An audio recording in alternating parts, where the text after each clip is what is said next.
Olá, pessoal. Tudo bem? Meu nome é Claudete, eu sou enfermeira da CTI adulto, 13º andar, e hoje eu vou estar lá falando com vocês um pouquinho sobre prevenção de queda como um risco assistencial na nossa instituição, tá bom?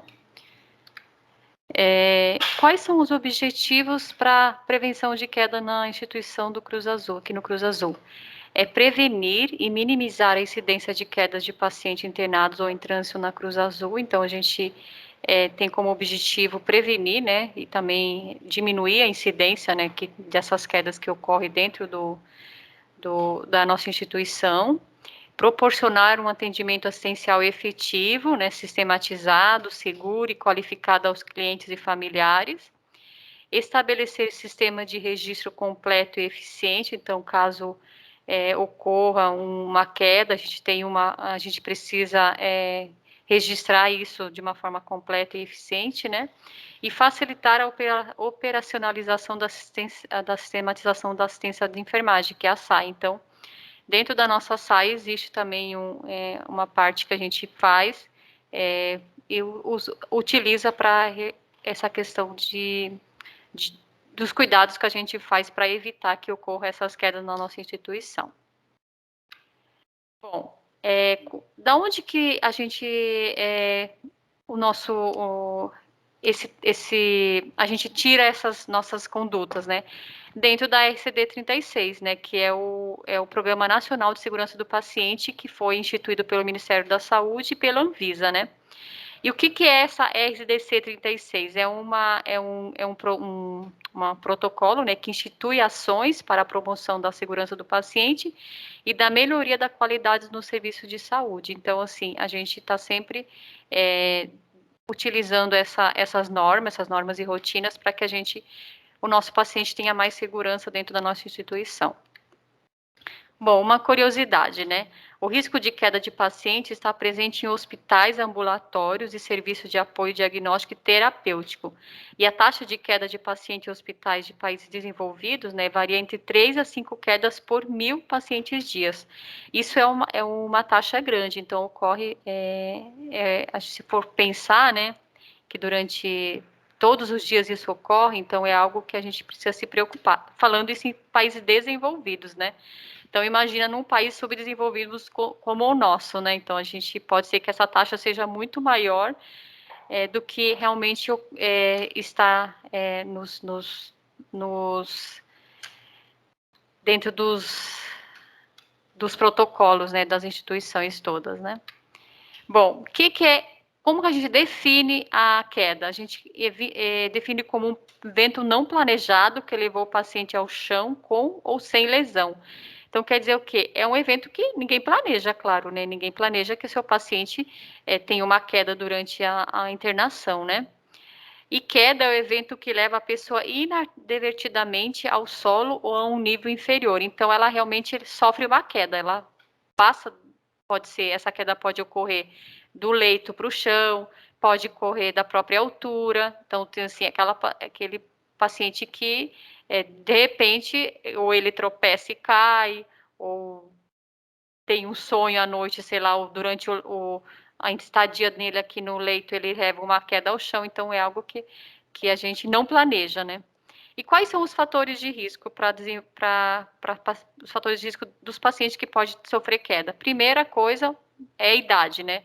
Menor de 5 anos ou maior de 65 anos, então todo o nosso paciente que são menor de 5 anos ou maior de 65 já tem um fator de risco, né, para queda, né? Pacientes que são agitados, confusos, ou tem algum déficit sensitivo, tem algum distúrbio neurológico, né? Ou faz uso de sedativo, então, por exemplo, aqueles pacientes que estão em UTI, estão sedados, ou fez uma cirurgia, pós-cirurgia, paciente foi sedado no centro cirúrgico, ele volta, e ele pode aumentar o risco dele de ter uma queda, né?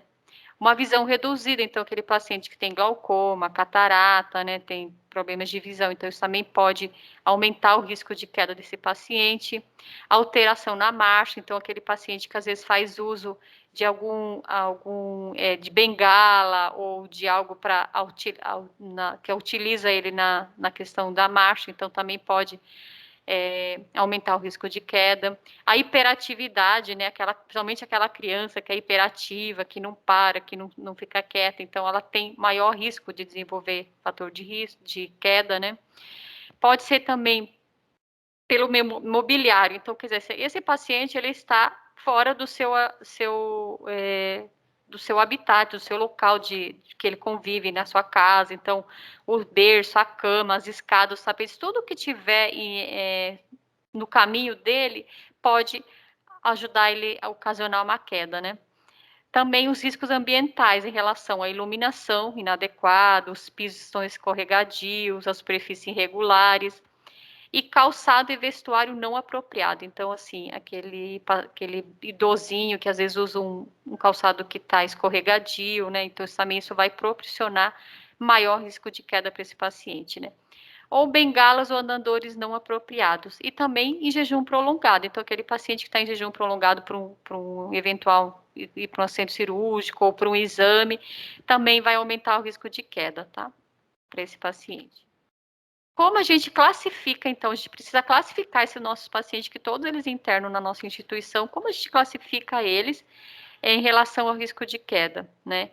A gente tem 3 tipos de classificação, e essas escalas, elas foram utilizadas, foi uma escala desenvolvida aqui no Cruz Azul, né, da nossa própria instituição, mas a gente utilizou a escala de Morse e a escala do Corém, entendeu? Então, a gente utilizou essas 2 escalas e desenvolveu uma própria nossa, tá? Então, a gente classifica nossos pacientes em três formas: risco de baixa intensidade, risco de média intensidade e risco de alta intensidade. Por exemplo, baixa intensidade, toda criança que é menor de 5 anos ou idosos maior de 65, ou paciente depressivo e paciente ansioso, então ele vai ser um paciente de baixa intensidade. Aquele paciente que está num risco média intensidade é um paciente que está em jejum prolongado, anemia aguda, história prévia de quedas, então ele já tem uma história prévia, ele já teve uma queda anterior, então tenho que classificá-lo ele como risco de média intensidade. E os de alta intensidade, então aquele paciente que é confuso, está agitado, está com baixo nível de consciência, então teve um rebaixamento de nível de consciência, ou às vezes pela própria sedação, ou às vezes teve um AVC, ou é aquele paciente que é Alzheimer, é um paciente demenciado, então se ele tem baixo nível de consciência, então também o risco dele de cair é muito maior que os outros, né? Então, déficit motor em membros inferiores ou estado de nutrição grave, então aqueles pacientes desnutridos, né? Pacientes com diabetes descompensada, paciente portador de cegueira, obesidade mórbida e paciente pós-cirúrgico até 24 horas. Então, sempre todo paciente pós-cirúrgico até 24 horas, a gente classifica ele como de alta intensidade. E paciente com histórico de síncope no último ano. Então, a gente também classifica ele como alta intensidade. Pensando, eu posso, por exemplo, ter um paciente na minha instituição que ele é um idoso de 65 anos, né? E ele está em jejum para fazer um procedimento, mas ele também está, por exemplo, em baixo nível de consciência, está com baixo nível de consciência, ou está confuso. Como que eu vou classificar esse paciente? Se ele apresentar um item de alta intensidade, eu já vou classificar ele como alta intensidade. Mesmo que ele, por exemplo, seja maior de 65 anos, é ansioso e só é confuso, eu vou classificar ele como de alta intensidade, entenderam? Sempre a gente vai considerar um item daquela escala que ele tiver apresentando um item, que seja se ele tiver apresentando um item de baixa e um item de média, eu vou classificar ele como média. Se ele estiver apresentando um item de baixa, um de média e um de alta, eu vou classificar ele como alta intensidade. Bom, aí o que a gente também precisa pensar em relação aos danos, né, que pode decorrer de uma queda. Então, dano o que é? Comprometimento da estrutura ou função do corpo ou qualquer efeito prejudicial dele oriundo, incluindo-se doenças, dano ou lesão, sofrimento, incapacidade ou disfunção e morte. Então, assim, é algo que a gente vai acabar, o paciente vai acabar tendo, né, dentro desse, e esse dano pode ser físico, né, então pode ser, por exemplo, caiu, teve uma queda, quebrou o fêmur, ou teve um traumatismo craniano, então ele vai sofrer um dano físico. Pode ser um dano social, né? Então, quer dizer assim, ele perdeu algo que ele não vai mais poder, por exemplo, ele era um paciente que caminhava sozinho, agora ele vai precisar de ajuda para alguém, para levar ele a algum lugar. Psicológico, é aquele que às vezes, decorrente da queda, por exemplo, aquele idoso, que a gente às vezes vai mudar ele de posição no leito, ele já fica já com muito medo, se agarra em tudo, agarra na gente. Isso já é um dano psicológico. Geralmente esses idosos, quando a gente vai trocar ele no leito e ele tem esse medo enorme de cair, é porque provavelmente ele já deve ter sofrido de alguma forma uma queda. Então a gente pode pensar que esse dano pode ser físico, social ou psicológico. Bom, e qual é o grau de dano, né? Pensando na segurança do paciente da OMS 2014, a gente classifica também esse dano como classificação internacional, né, da OMS, com nenhum, né, então aquele nenhum sintoma detectado, então ele teve uma queda, mas não teve nenhum sintoma. Pode ser um dano leve, então é sintomas leves, perda de função ou danos mínimos ou moderados, mas com duração rápida e apenas intervenções mínimas. Então, sei lá, ele teve uma escoriaçãozinha, a gente vai lá, faz uma intervenção, faz um curativo, ok, tudo certo. Pode ser um dano moderado, né? Então, aquele paciente sintomático com necessidade de intervenção, exemplo, vai precisar de um tratamento adicional, né? Ou de um tratamento terapêutico, né? Vai aumentar o tempo de internação. Então, aquele paciente às vezes estava já com uma alta bem programada já para aquele dia ou para o dia seguinte, e ele teve uma queda, e essa queda vai prolongar esse tratamento, essa internação dele. Ele pode ter uma perda da função permanente ou de longo prazo. Então, ele pode, por exemplo, caiu, quebrou o braço. Então, ele vai ter uma perda de função permanente, né? Ou então fraturou lá o braço, tal, vai tratar e depois faz cirurgia e volta sem problemas utilizar aquele membro que ele quebrou, né? Pode ser um dano grave, então é aquele paciente sintomático, né, que tem necessidade de intervenção para suporte de vida ou intervenção clínica cirúrgica de grande porte, né? Causando diminuição da expectativa de vida com grande dano ou perda de função permanente ou de longo prazo. Então, esse paciente já é mais grave. Por exemplo, ele caiu, teve um traumatismo craniano, tem que ir para a UTI, vai precisar ser entubado, né? Vai diminuir a chance de expectativa de vida dele, entendeu? E então, assim, é um dano mais grave. Então, vai ter, esse paciente pode ter uma função também permanente, perda da função permanente ou de longo prazo. E o óbito? Então, dentro das possibilidades, em curto prazo, o evento causou ou acelerou a morte. Então, aquele paciente estava internado, teve uma queda, e essa queda ocasionou, né, causou ou acelerou a morte dele. Então, sim, isso aí eu acho que dos dois, o grave e o óbito são as coisas mais tristes que pode acontecer de uma queda, né? Isso pode ocorrer se a gente não tomar os nossos cuidados e não seguir o protocolo que a gente tem na instituição. Bom, quais são as consequências decorrentes de uma queda? Primeiro, aumente o tempo de internação. Lembrando, gente, que quando a gente fala em aumento do tempo de internação, se ocorreu uma queda na instituição, o convênio pode, por exemplo, se recusar a pagar. Isso fica por conta de quem? Por conta do custo, aumento do custo de tratamento vai ficar por conta de quem? Do hospital. Então, vai ter um custo do tratamento, um aumento do custo do tratamento, e quem tem que arcar com esses custos geralmente é o hospital, tá?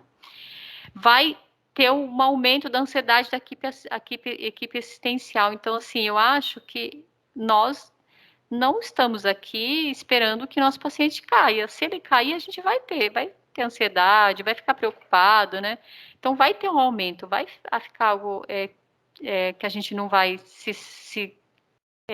lidar bem com isso. Então, pode ter um aumento nessa ansiedade na equipe, né? Também pode ter uma queda na credibilidade da instituição. Então, quer dizer assim, a gente sabe, nossos pacientes são os nossos clientes, né? E eles vão divulgar, eu estive internado na instituição lá no Cruz Azul, e eu caí e tal. Então, quer dizer assim, os pacientes vão relatar. Então, a gente precisa em questão disso também é importante a gente pensar, né? A credibilidade da equipe, então, quer dizer assim, quando a gente fala do paciente que caiu lá no andar, 12º andar, ou na UTI, na CTI, não é só o funcionário que está responsável por aquele paciente que vai ficar, que vai perder a credibilidade, mas sim a equipe toda, porque o paciente é da equipe, né? Está sob a responsabilidade do plantão da tarde, ou sob a responsabilidade do plantão da noite, então vai ter uma queda da credibilidade da equipe, né? Aquele familiar às vezes vai ficar preocupado e, poxa, passou aqui 4, 5 dias, ou então passou a noite passada, passou durante o dia, não teve nada. Aí no plantão do noturno B ele caiu. Então fica aquela coisa que, poxa vida, né? Será que eles não cuidaram o horário direito, não cuidaram? Sempre vai ter uma queda disso também. E eu acho que o que é mais complicado é a questão das repercussões legais. A gente pode ser acionado judicialmente, tanto como instituição, e também em questão da gente particular também, né? Eu, como profissional, eu também posso ser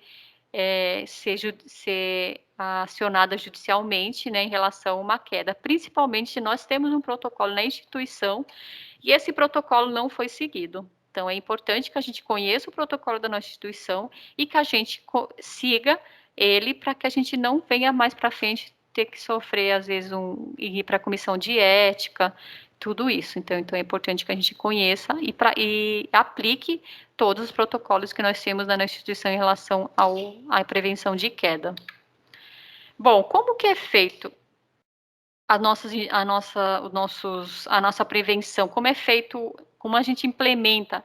Primeiro, a gente avalia o risco de queda daquele paciente. Então, aquele paciente chegou no andar, nós vamos avaliar o risco de queda do nosso paciente, vamos verificar se ele é de baixo risco, de risco moderado ou de alto risco, vamos implementar as intervenções, né?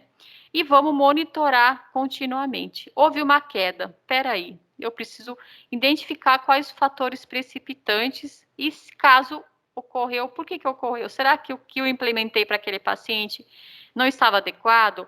Ou será que às vezes eu avaliei mal aquele paciente, né? Então a gente faz quando ocorre a queda, essas quedas elas são encaminhadas para a comissão de queda e é reavaliado o porquê que está ocorrendo essa queda. Então, às vezes, pode ser que a gente precise implementar novas intervenções para que isso não ocorra mais na nossa instituição. Por isso que é importante a gente notificar também quando houver queda na instituição. Bom, qual é o papel da comissão de queda dentro da instituição? Ela tem como objetivo implementar programas de prevenção e controle de quedas, além de gerenciar a ocorrência das mesas, trabalhando com medidas para evitar recorrência. Então, assim, a gente implementa as prevenções, faz o controle das quedas, né, e gerencia todas as ocorrências. Para quê? Para que a gente possa ter novas medidas para evitar que recorram novas quedas, né? E a gente tem um protocolo, né, de prevenção de quedas, que está lá no PTC Clean, né, 0020, é a versão 1, né? Então está no nosso DocNix.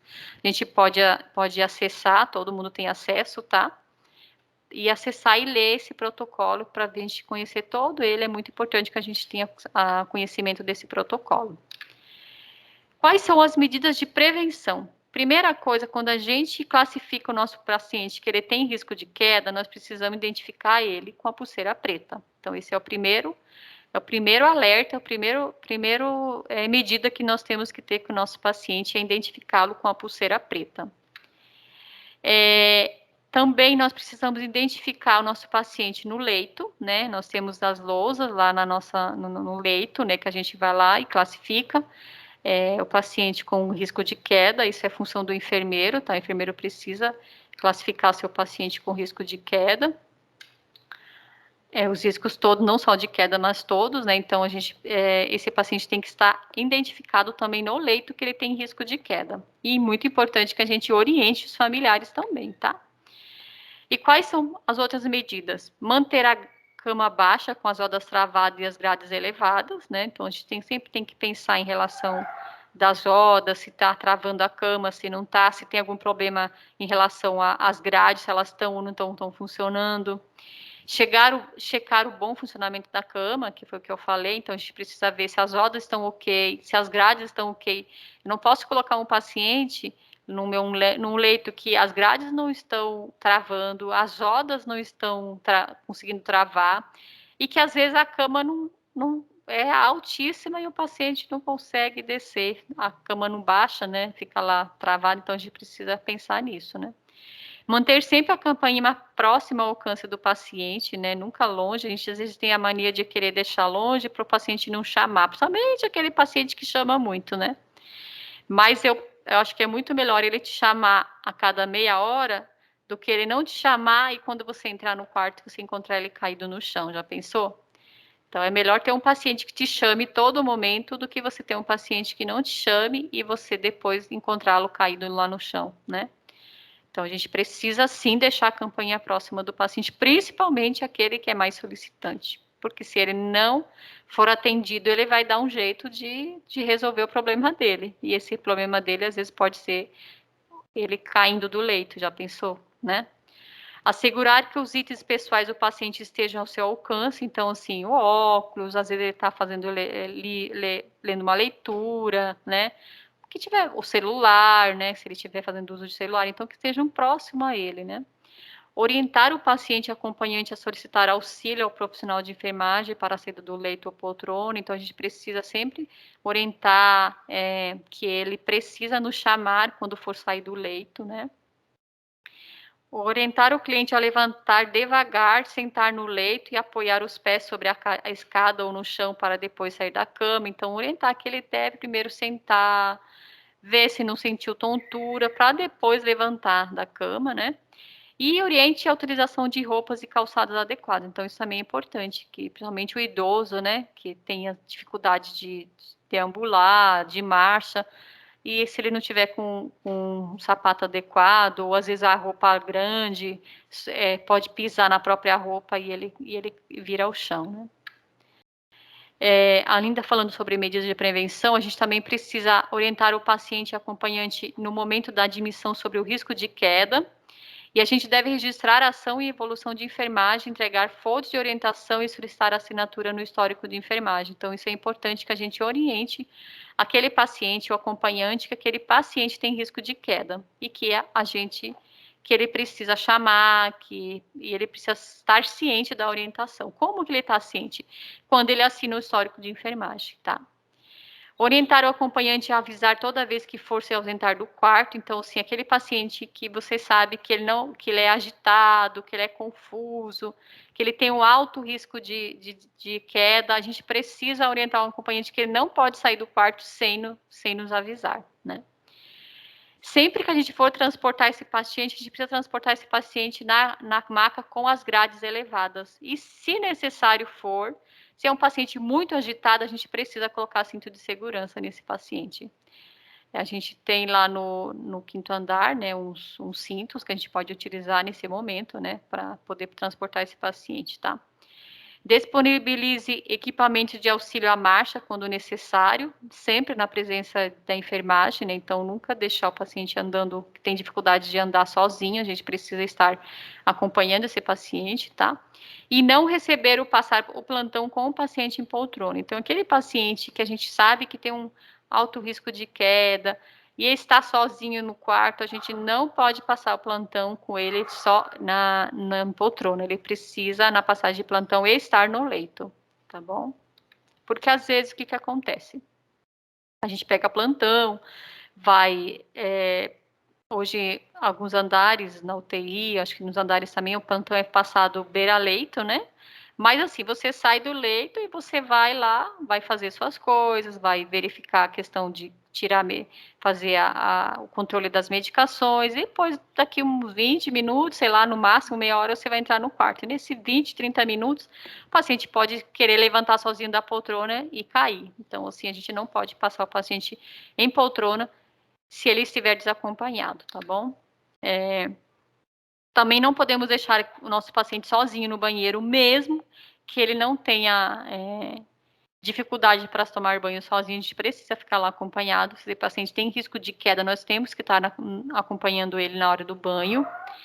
Sempre orientar a mãe, né, para que ou o acompanhante que tiver com criança, não dormir com a criança no colo, porque durante o sono ela pode perder, entrar num sono mais profundo e relaxar e essa criança vir ao chão, né? Então não pode dormir com a criança no colo.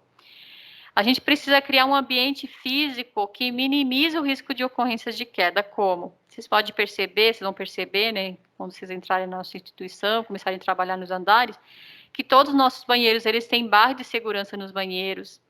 Os nossos pisos são escorregadios, são pisos, quer dizer, são pisos que não são escorregadios, né? Foi trocado todos os nossos pisos, né? Mas nós precisamos também tomar cuidado com os corredores, né? Porque às vezes no banheiro, o banheiro foi mudado o piso, mas no corredor não foi. Então, assim, sempre tomar cuidado se tiver o corredor molhado. Lembrando, gente, que quando a gente fala em prevenção de queda na instituição, a gente não está falando só do paciente, nós estamos falando também das pessoas que estão aqui, dos próprios funcionários, né? Às vezes está no corredor, o pessoal está fazendo uma limpeza lá e não é colocado, não é avisado, não tem uma placa de informação e a gente pode vir a cair, né? Então a gente precisa sempre colocar essas placas de informações, dispor de escada de 2 degraus, né, aquela escadinha que a gente tem para auxiliar o paciente a descer do leito. Sempre adequar os horários dos medicamentos que possam causar sonolência, vertigem. Então, assim, aquele medicamento que a gente sabe que pode vir a causar sonolência para o nosso paciente, vertigem. Então, colocar nos horários, principalmente deixar esse medicamento sempre para o noturno, para que o paciente não venha a ter problemas durante o dia, né? E validar o checklist das camareiras, pontuando possíveis riscos. Então, a gente, quando vai fazer o checklist dos leitos, a gente precisa pensar que se tiver algum possível risco, a gente precisa pontuar, tá bom? Se o paciente se recusar, por exemplo, você orientou, falou que precisa, mas ele se recusa a manter as grades elevadas, então você vai comunicar imediatamente o enfermeiro, né? E se esse paciente não tiver acompanhante, a família precisa ser comunicada também, que esse paciente se recusa a manter grades elevadas, que ele não segue as medidas de prevenção de queda, e se de preferência solicitar que tenha um acompanhante, né? Caso precise, a gente precisa usar o uso de restrição mecânica, mas a gente sempre tem que estar com prescrição médica, com a questão do uso de restrição mecânica, né? E além da prescrição médica, também tem que estar prescrita pelo enfermeiro no SAI, né? Essa restrição. Aqueles pacientes que são muito agitados, muito confusos, a gente pode colocar protetor de grade no leito quando indicado. Esse protetor de grade a gente consegue lá no 5º andar, tá? Nós temos, se precisar. A gente tem que monitorar e documentar as intervenções preventivas realizadas. Então, tudo que a gente faz, isso parece que a gente sempre fazendo a mesma coisa, batendo sempre na mesma tecla, né? Todos os procedimentos que a gente faz com o nosso paciente, nós precisamos registrar isso. Aonde? No prontuário, né? Se eu faço uma conduta, se eu vou lá, mantenho as grades elevadas, elevei as grades, orientei o familiar, orientei o paciente, mas eu não documentei isso, eu não fiz, certo? Se eu mediquei o paciente, eu não chequei, não anotei, eu não fiz. Então, a gente precisa documentar, tá? A gente precisa fazer também a ronda da enfermagem de acordo com o risco de queda, tá? Se for, por exemplo, o risco de queda baixa, de 2 em 2 horas, média também de 2 em 2 horas, mas se for um risco alto, de um paciente que tem um alto risco de queda, a gente precisa fazer uma ronda de hora em hora, tá? Reavaliar o paciente em caso de alterações clínicas que possam sugerir risco de queda. Então, aquele é um paciente jovem, não está enquadrado em nenhum daqueles fatores de risco. Mas, por exemplo, esse paciente começou a ficar confuso, ou foi para um procedimento cirúrgico, então, assim, ele não está mais como ele era antes. Então, precisamos pensar e mudar as nossas condutas de relação àquele paciente, né? Acrescentar o paciente com risco de queda na planilha de gerenciamento de risco, então é importante que a gente coloque, né, isso, porque é dentro com essa planilha que a gente verifica a questão de quantas quedas por paciente dia nós tivemos, né, então a comissão faz esse estudo, tá? Bom, aí como são as intervenções, né? Essa tabela, tanto essa quanto a outra tabela da classificação, nós temos nas unidades, tá bom? Bom, se nós temos um paciente de risco de alta intensidade, nós vamos, que é um paciente confuso, que eu já passei para vocês quais são os riscos, os sinais que eles apresentam, estão confuso, baixo nível de consciência, déficit motor em membros inferiores, estado de nutrição grave, paciente com diabetes descompensada, paciente portador de cegueira, obesidade mórbida, ou paciente pós-cirúrgico até 24 horas, ou paciente com histórico de 5 no último ano, quais são as condutas para esse paciente de alto risco? Todas aquelas condutas que eu falei anteriormente, né? E todas essas condutas, e mais o que? Restrição química ou no leito, conforme conduta médica, e ronda de hora em hora, né? Como eu já falei lá, para eu ter um paciente que é de risco alto, se ele apresentar pelo menos um fator de risco alto, ele vai ser classificado como um risco alto, tá? O risco de média intensidade ou risco moderado, ele tiver um fator de risco moderado e não apresentar fator de risco alto, tá? Então, ele é classificado como fator de risco moderado.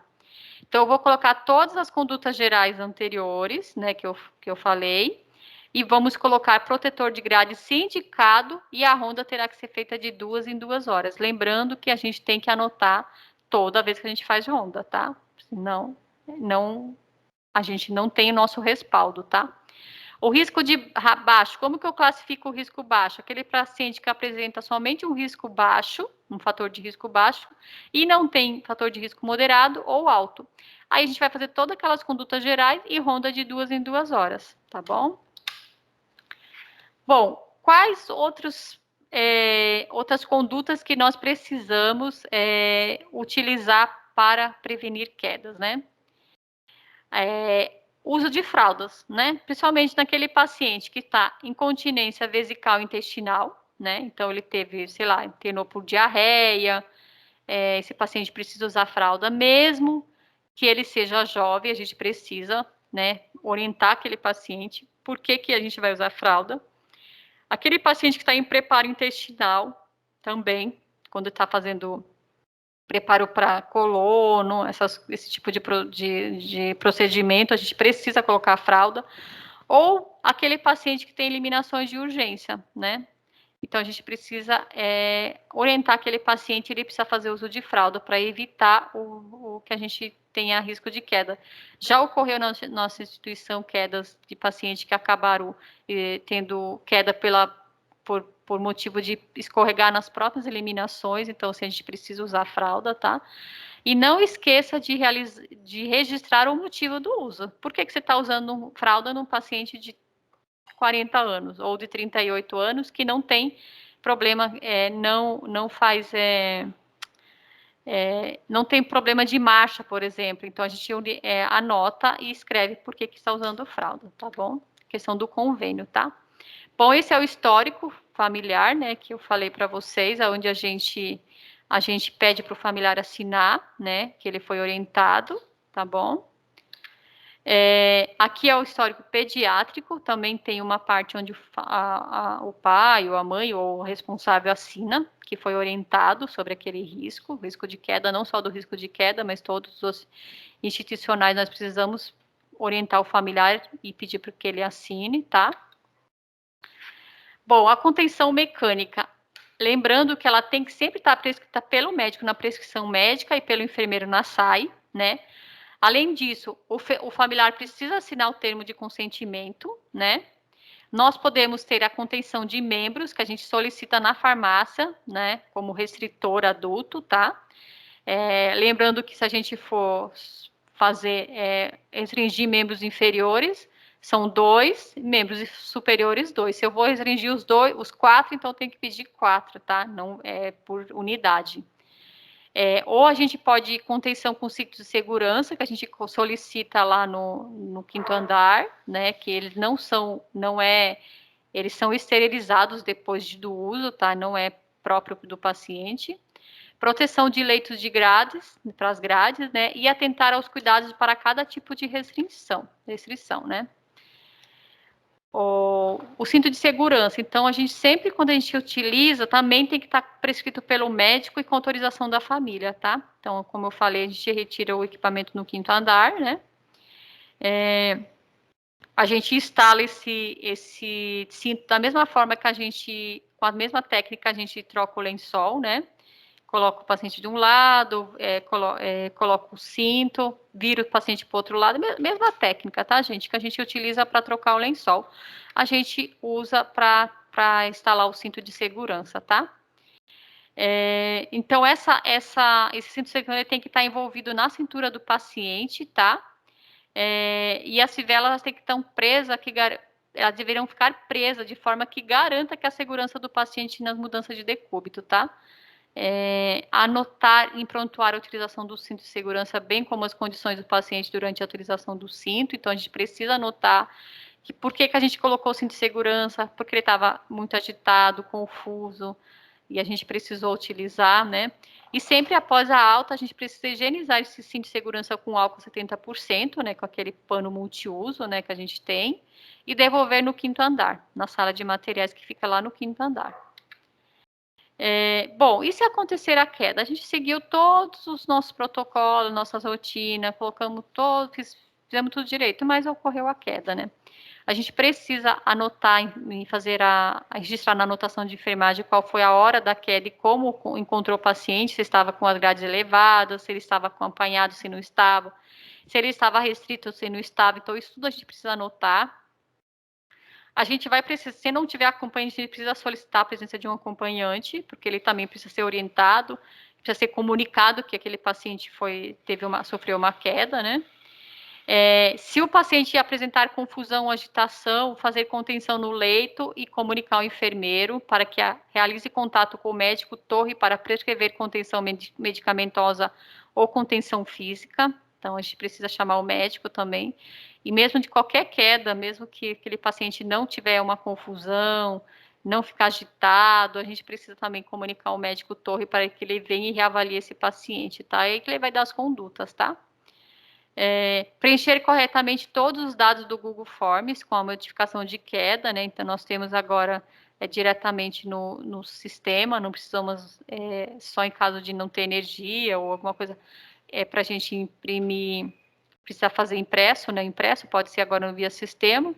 E quando a gente faz impresso, a gente tem que encaminhar esse impresso para a gerência de enfermagem em caso de plano de contingência, tá? Por exemplo, teve uma queda de energia, a gente não consegue acessar o Google Forms, aí a gente tem que encaminhar isso o mais breve possível para a gerência, tá? Nos outros casos, a gente faz tudo via Google Forms. Como notificar? Então, lá fica nas pastas do andar, gerenciamento de risco online e botões de notificação. Então, tem lá um botãozinho, queda, a gente vai acionar, vai abrir e vai preencher esse risco, todos os dados lá todos têm que estar preenchidos, tá? Todos os dados têm que estar completos. Bom, aqui é onde está no sistema, via sistema, e aqui é o comunicado de ocorrência impresso, se a gente for necessário. Bom, o Prevenildo é o nosso mascote. Nós temos na instituição um mascote chamado Prevenildo. Para vocês que estão chegando agora, foi feito uma campanha para escolher o nome do nosso mascote e a pessoa que escolhida foi que foi sorteada, que foi escolhida, né? Colocou o nome de Prevenildo. E ele está nos falando, vamos junto atuar na prevenção. Então, é importante que nós juntos trabalhamos junto para que a gente previna as quedas da nossa instituição. Lembrando que a gente pode tanto ser acionado como instituição e como profissional em relação de uma queda. Então, é muito importante que a gente previna e lembrando também, gente, que acho que o nosso paciente não vem na instituição, não vem para o hospital para sofrer uma queda, né? Então, a gente precisa muito cuidar disso. E era isso que eu tinha para falar para vocês hoje. Muito obrigado pela atenção e que vocês possam serem, mais uma vez eu falo, sejam todos bem-vindos. Agradeço por vocês darem esse tempinho para ouvir um pouquinho sobre risco de queda. E qualquer coisa, estamos aí à disposição para auxiliar vocês no que for preciso, tá bom?